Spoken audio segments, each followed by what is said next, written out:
go to Hicksville. Let's tell the jury about Hicksville, May 2013. Can you tell the jury what transpired at Hicksville? It's a fancy trailer park, like a little hotel in the middle of nowhere, set up with these little trailers, and we had made a plan to go there with friends, and we were going to do, like laffy, as we said, laffy drugs, like mushrooms, eat mushrooms, sit by a campfire. There's really not a whole lot else to do out there. It's like a getaway. We had made this plan, and it was going fine. It was like a, kind of like a party out in the desert with a few friends and campfire and music. And I don't know somebody brought MDMA. It was being passed around, and somebody who took it kind of was starting to feel the effects of it, I guess is the best way to describe. She kind of reacted in this way where when the MDMA hit her, she kind of, we were sitting around a campfire, all of us, and she kind of just leaned into me and put her, head on my shoulder and kind of grabbed my arm. I took it, to be the effects of the drug.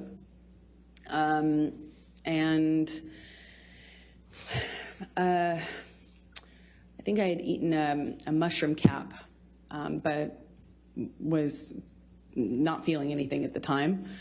I don't remember feeling anything because the night just kind of changed pretty dramatically before I really felt anything of the effects of that. But that was the environment we were in, and as soon as she kind of did this thing where she leaned into me, Johnny gets really activated. He gets really upset, and he starts, well, at first she thought he was kidding too. She thought he was kind of making a joke. I think we all did. Everyone kind of responded at first, that it was a joke, but he was like, hey man, what are you doing? What do you think you're doing? And she kind of giggled and kind of leaned into me more. And I knew in my body just instantly that it wasn't a joke. But she didn't. So she's kind of still attached to my arm when he says it again to her louder. He says, hey man, you think you're touching my fucking girl? You think you're touching my fucking girl? That's my fucking girl. And he gets louder and louder. And she kind of did this thing, half understanding what was going on. I think she kind of started to cry at this point, but she kind of threw up her hands, and Johnny grabbed her wrist and kind of twisted it and pulled her into him and said, do you know how many pounds of pressure it takes to break a human wrist? Huh? And he kind of held her, and she just looked frozen. And she's crying, and was just denying understanding what was going on. I stepped in. I kind of take Johnny's arm around, kind of take Johnny's hand, and kind of we start communicating. I don't remember if he immediately was accusing me or if it was sometime after. I wish I remembered, but we agreed that we'd go and talk about it in the trailer. So we walked to the trailer, and when we're in the trailer, Johnny, by the time we get into the trailer, Johnny tells me that I had been instigating the, and asking for this, and that I had invited it, and that I hadn't been honest with him about my relationship with this woman. And I didn't really know her that well. I mean, I actually don't know her at all, but I had met her. And I remember in the trailer, he's accusing me of lying about it, and that I had something with her. I'm trying to diffuse that. I'm trying to calm him down. And he just turned all that, it seemed like he turned all that rage onto the trailer itself. and he just started smashing things. He picked up something on the table and threw it right into the glass cabinet. He hit with his hand a wall sconce. He cleared the tabletop on the little fold down, like kitchen dining room area in this trailer. I mean, it's a trailer, so there's only so much you can do. And he's screaming at me, just screaming at me. And I eventually go back into the bedroom area. He comes into the bedroom area. We had what I can only describe as it sounded like nonsense from him. It wasn't making sense. And I realized that he's just probably really high. Because it wasn't making sense anymore. It wasn't like a direct accusation. He wasn't hearing me when I was saying I wasn't involved, wasn't cheating on him. I wasn't secretly trying to engage this woman in some sort of sexual affair. And then it became clear to me he was like looking for something. He cleared things off the bed. I went into the bathroom, and as I come out, he asked me where it is and how long I've been hiding it. And I was like, what are you talking about? And he says, you know what I'm fucking talking about. You know what I'm fucking talking about. Be honest with me. Where are you hiding it? And he kind of like makes to look into the bathroom. And I gestured to the bathroom, which was to my right. I kind of like gestured to him and I said, like, what am I hiding and where am I gonna hide it? And we're standing in this little hallway area outside of the bathroom, and he starts, what feels like patting me down or saying he's patting me down. I can't recall, but he ripped my dress, the strap top part of my dress. I had just dyed this thing myself pink, and it's just one of those things I was like, I just finished that dress. And he's like grabbing my breasts, he's touching my thighs, he rips my underwear off, and then he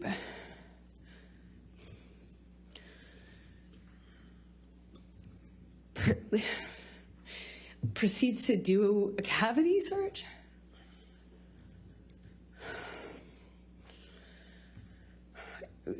He said he was looking for his drugs, his cocaine, his coke. I was wondering how somebody who didn't do cocaine and was against it, that was in and of itself causing problems in our relationship. How could why would I hide his drugs from, like he was insinuating that I was doing it or something? It made no sense. And he was telling me we're gonna conduct a cavity search, shall we? Like, just shoved his fingers inside me.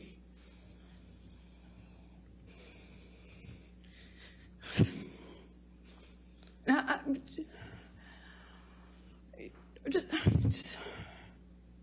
just stood there staring at the stupid light. I didn't know what to do. I just stood there. While he did that, he twisted his fingers around. I didn't say like stop or anything.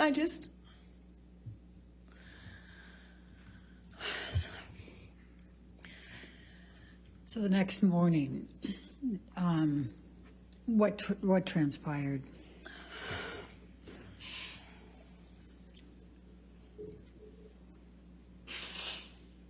I remember thinking that Johnny would change his mind. And it would be,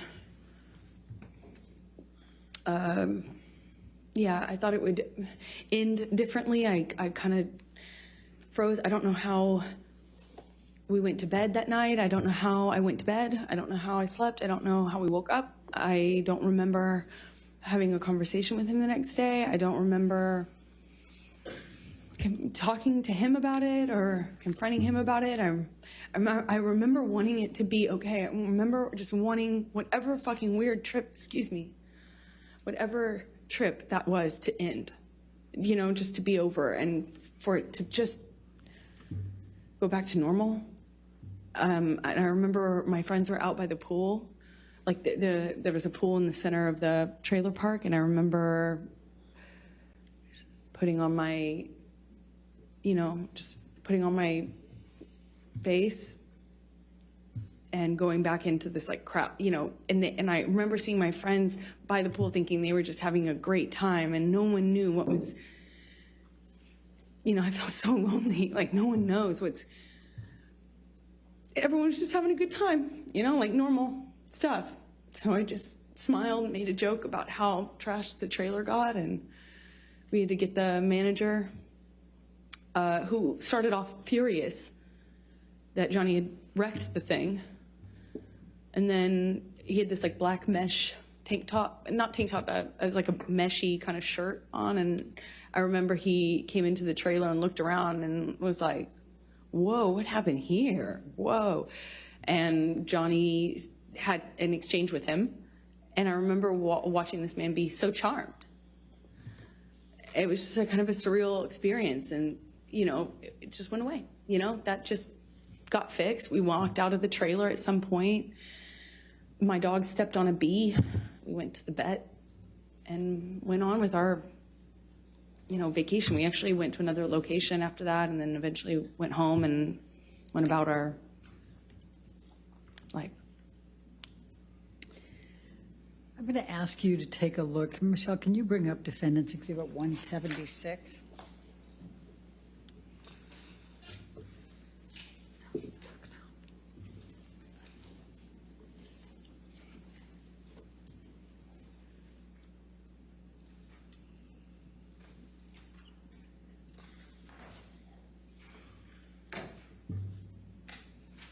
Hicksville was in May of 2013.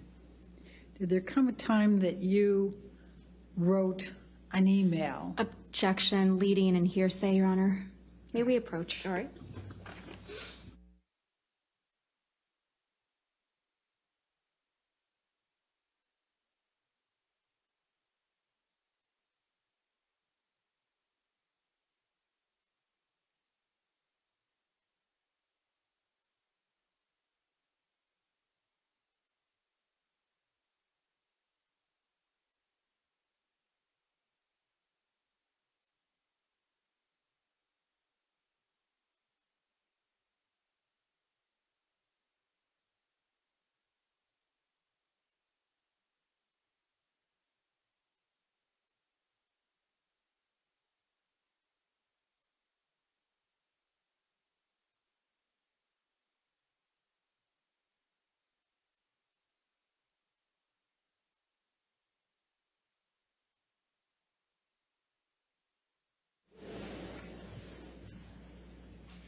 In June 2013, how were you feeling about your relationship with Mr. Depp? May we have the exhibit taken away from? Sure. Thank you. By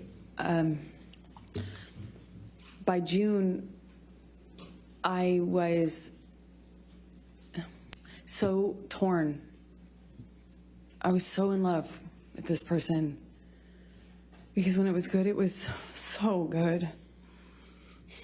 You've never felt love like that. At least that's how it felt. So much. I felt like he recognized me and I recognized him, and there was just something there that was the love of my life.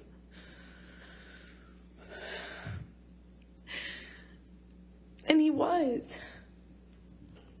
He was, but he was also this other thing. He was also this other thing.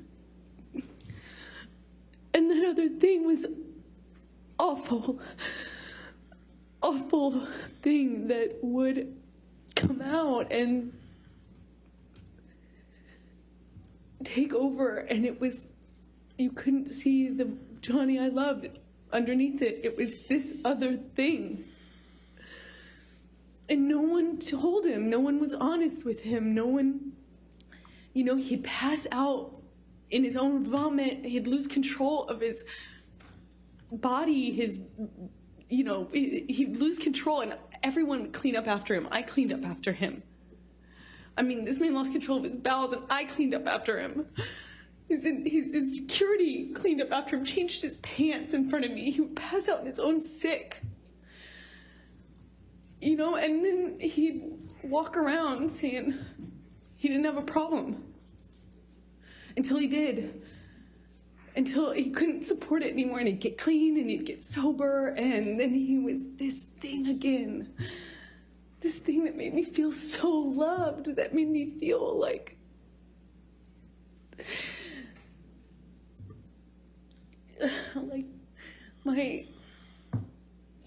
my soulmate, as cheesy as that sounds. I just felt like he knew me. And I recognized something in him, either some part of my makeup and my background or something, that I just got it. And I loved him and understood him. It just got so scary, the other part of him. And in June, I wanted to leave him. I didn't want to leave him. I wanted to leave him. I wanted him to get better.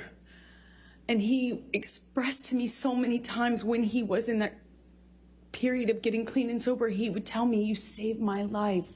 Baby girl, you saved my life." Everyone else was saying that to me, and I believed it.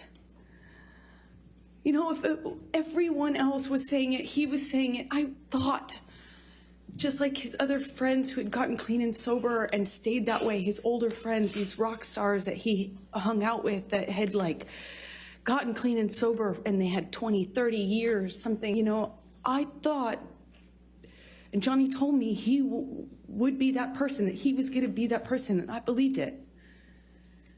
I had so much, I looked at that man twice my age, you know, I was 25, looking at this man twice my age, and I saw hope and like promise. I had so much hope. You know, the whole thing, kids and growing old together, sort of hope.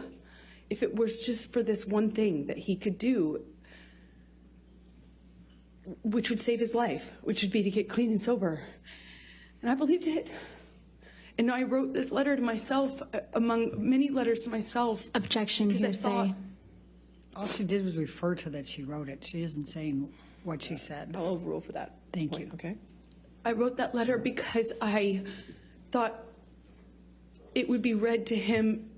I could read it to him. I could say it to him in intervention, you know, in help. And he would later thank me for, as he used to thank me all the time for saving his life.